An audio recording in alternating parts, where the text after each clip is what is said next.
हाँ बच्चों, आज मैं पाठ 11 विविधा का, अभी उसमें कई खंड है, तो मुझे कदम कदम पर इसको मैं पढ़ा देती हूँ। ठीक है, देखिए। मुझे कदम कदम पर चौराहे मिलते हैं, बाहें फैलाए एक पैर रखता हूँ कि 100 राहें फूटती व मैं उन सब पर से गुजरना चाहता हूँ। बहुत अच्छे लगते हैं उनके तजुर्बे और अपने सपने, सब सच्चे लगते हैं।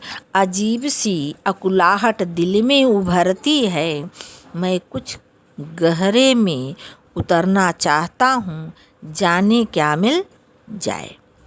तो संदर्भ इसका है, देखिए बच्चों।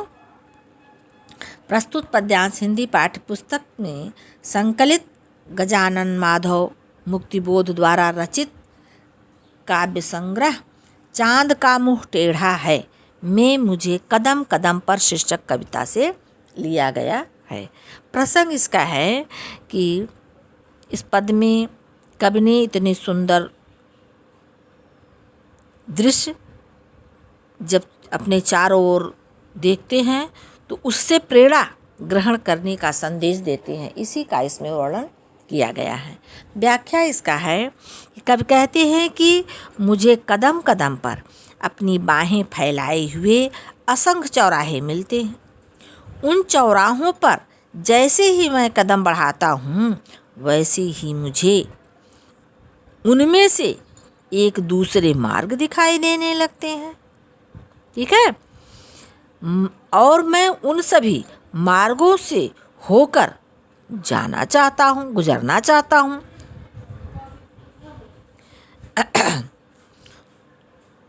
तो उसमें अनेक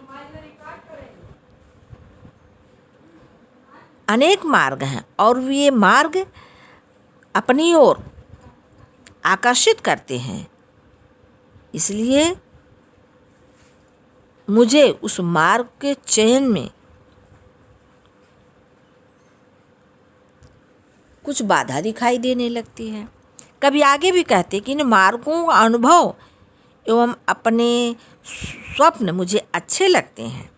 इन स्वप्नों में मुझे सच्चाई का अनुभव होता है। तजुर्बे माने सपने, तजुर्बे माने अनुभव। करें इन स्वप्नों में मुझे सच्चाई का अनुभव होता है। लगते हैं अजीब सी अकुलाहट। हाँ, इन अनुभव और स्वप्नों के कारण मेरे हृदय में एक विचित्र सी व्याकुलता होने लगती है, अकुलाहट होने लगती, व्याकुलता होने लगती है। कभी आगे भी कहते हैं कि मैं उन अनुभवों से शिक्षा पाकर और भी अधिक गहराई में जाना चाहता हूँ, और भी अधिक गहराई में जाना चाहता हूँ कि यह सोचकर कि शायद कुछ अच्छा प्राप्त हो जाए, क्या मिल जाए आगे जाने पर। ठीक है,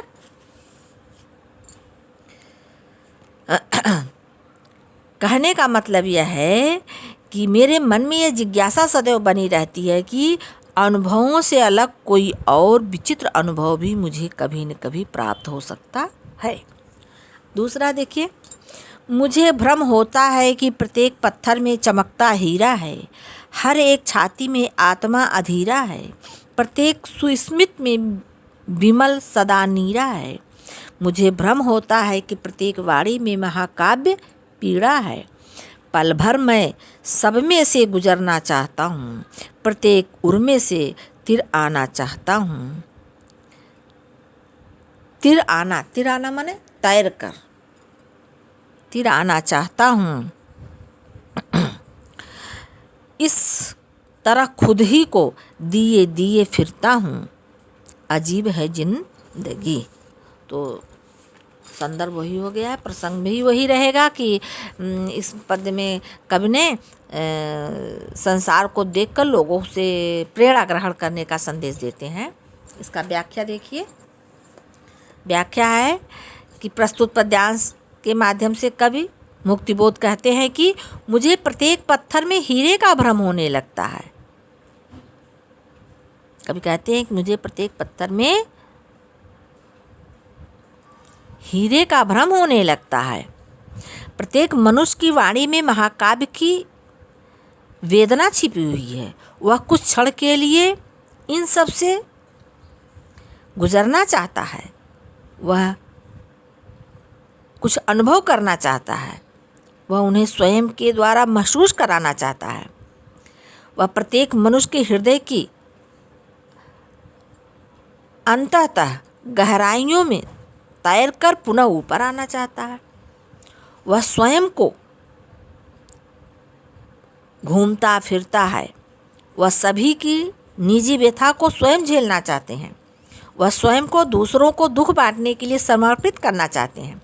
इस तरह कभी आगे कहते हैं कि वास्तव में यह जीवन बहुत ही विचित्र है। इसमें खोज के अनगिनत विकल्प तथा अनंत मार्ग मौजूद हैं। अगला है, कहानियाँ लेकर और मुझको कुछ देकर ये चौराहे फैलते, जहाँ जरा खड़ा होकर बातें कुछ करता हूँ, उपन्यास मिल जाते। दुख की कथाएं, तरह तरह की शिकायतें, अहंकार विश्लेषण, चारित्रिक आख्यान, जमाने के जानदार सूरे व आयतें सुनने को मिलती हैं। ठीक है, आयतें माने कुरान के पवित्र वाक्य शब्द। तो प्रसंग में भी वही है कि इस पद में कवि ने जीवन से समस्या लेकर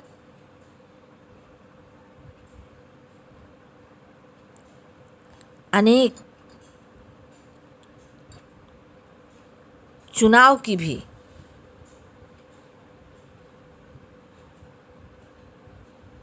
बहुत ही सुंदर ढंग से वर्णन किया है। व्याख्या है कि कवि कहते हैं कि हमारा जीवन विविधतापूर्ण है, विविधतापूर्ण है। जीवन में व्यक्ति के सामने कदम कदम पर चयन करने के लिए समस्याएं अपनी बाहें फैलाए खड़ी रहती हैं। कहने का मतलब यह है कि जीवन रूपी मार्ग में कदम कदम पर अनेक चौराहे मिलते। इन चौराहों के प्रत्येक कोण में अनेक कहानियों के कथानक छिपे रहते हैं, जिसके फलस्वरूप मेरे सामने उचित चयन की समस्या उत्पन्न हो जाती है कि मैं किसका मैं चयन करके अपने जीवन की गति को विस्तार दूं। अनेक कथानक व कहानियाँ मुझे देकर आगे और अधिक विस्तृत रूप धारण कर लेते हैं। कवि आगे कहते हैं कि मैं इन चौराहों पर खड़ा होकर अपना ध्यान केंद्रित कर जब जरा सा भी विचार करता हूँ तो मुझे किस ओर जाना है, तब मुझे प्रत्येक चौराहे में अनेक उपन्यास की कथा मिलती है।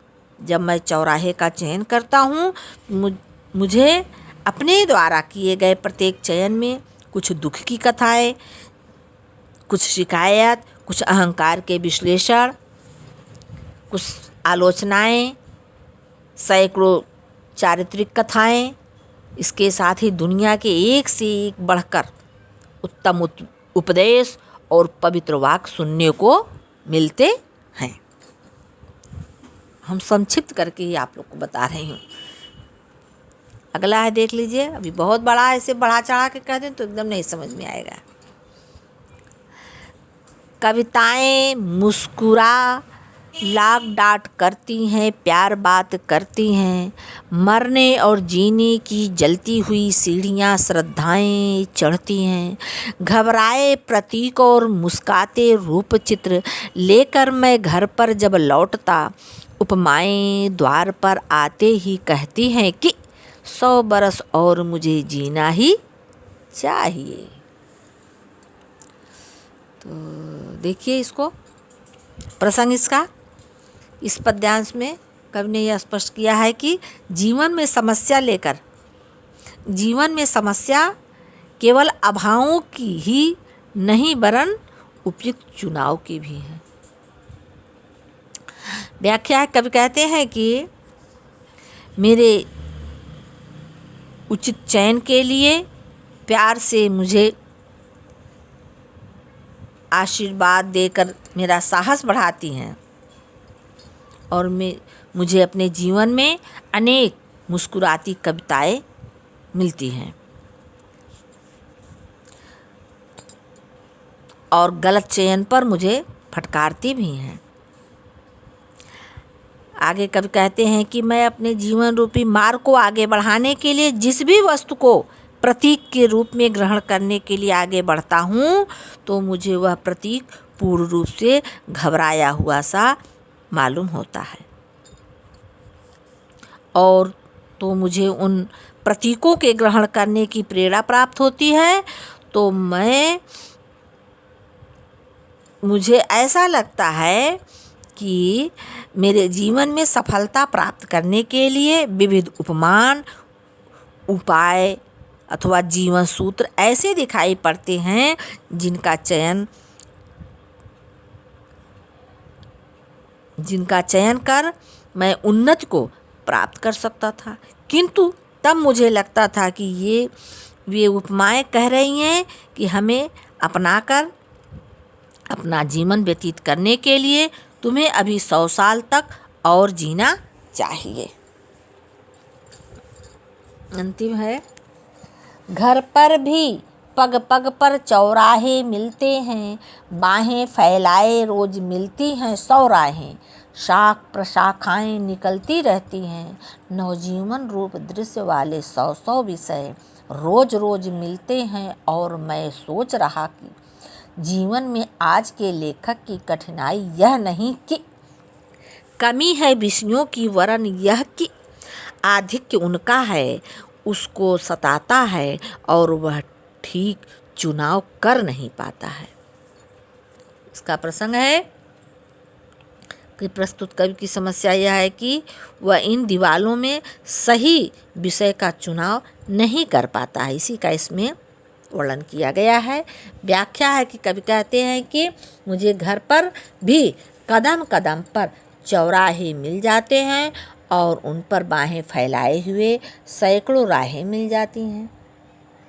कवि आगे भी कहते हैं कि जिस प्रकार मूल वृक्ष से हजारों शाखाएं निकलकर बहुमुखी रूप में चारों ओर फैल जाती हैं, ठीक उसी प्रकार प्रतिदिन मुझे भी नए नए रूप दृश्य वाले विषय मिलते रहते हैं और मैं बार बार इस पर विचार करने के लिए विवश हो जाता हूँ कि आज के लेखक के समक्ष उत्पन्न समस्या किससे संबंधित है। कवि कहते हैं कि आज के लेखक के समक्ष विषय ढूंढने की कठिनाई नहीं है, बल्कि विषयों की अधिकता एवं विविधता ही उनकी वास्तविक कठिनाई का कारण है, जिसके परिणाम स्वरूप लेखक उपयुक्त विषय का चयन नहीं कर पाता है। ठीक है बच्चों, ये तो आपका पूरा हो गया। अब मैं इसी में से प्रश्न उत्तर भी लिखा देती हूँ थोड़ा सा, तो ये चैप्टर आपका समाप्त हो जाएगा। ठीक है, देखिए जैसे प्रश्न उत्तर में पहला है कि मुझे कदम कदम पर चौराहे मिलते हैं, बाहें फैलाएं, डैश डैश लगा करके मैं कुछ गहरे में उतरना चाहता हूँ, जाने क्या मिल जाए, यहाँ तक। अब इसी में से 5 क्वेश्चन बना देती हूँ। पहला क्वेश्चन है कि प्रस्तुत पंक्तियाँ किस रचना से अवतरित हैं तथा उसके कवि कौन है। ठीक है, इसका उत्तर आप लिखेंगी कि प्रस्तुत पंक्तियाँ चाँद का मुँह टेढ़ा है कि हिंदी पाठ्य पुस्तक में संकलित कविता मुझे कदम कदम पर से अवतरित हैं तथा इसके कवि गजानन माधव मुक्तिबोध जी हैं। दूसरा प्रश्न, प्रस्तुत पद्यांश का भाव स्पष्ट कीजिए। ठीक है, देखिए इसमें उत्तर है कि प्रस्तुत पद्यांश का भाव यह है कि जीवन विकल्पों से परिपूर्ण है। किसी भी खोज के समय व्यक्ति के सामने अनंत मार्ग खुल जाते हैं और व्यक्ति इन सब का आनंद प्राप्त करना चाहता है। तीसरा प्रश्न है, प्रस्तुत पद्यांश के माध्यम से कवि ने क्या संदेश दिया है। इसका उत्तर है कि कवि को बहिर्जगत में इतने मनोरम, प्रभावपूर्ण और इतने सुंदर दृश्य अपने चारों ओर देखने को मिलते हैं, वह उससे प्रेरणा ग्रहण करने का संदेश इस पद्यांश के माध्यम से देता है। तीसरा प्रश्न, कवि सदैव प्रयत्नशील अवस्था में विद्यमान क्यों रहता है। उत्तर है कि कवि के मन में सदैव जिज्ञासा बनी रहती है कि अनुभवों से अलग कोई और विचित्र अनुभव भी उसे कभी न कभी किसी न किसी रूप में प्राप्त हो सकता है। इन अनुभवों की प्राप्ति के लिए प्रयत्नशील होना अत्यंत आवश्यक है, इसलिए कवि सदैव प्रयत्नशील अवस्था में विद्यमान रहता है। अंतिम क्वेश्चन है, प्रस्तुत पद्यांश में प्रयुक्त अलंकारों के नाम बताइए। तो उत्तर है इसका कि प्रस्तुत पद्यांश में उपमा व पुनरुक्ति प्रकाश अलंकार है। ठीक है बच्चों, बस इतना ही बहुत है। अब आप लोग इसको लिख करके कॉपी में भेज दीजिएगा मुझे।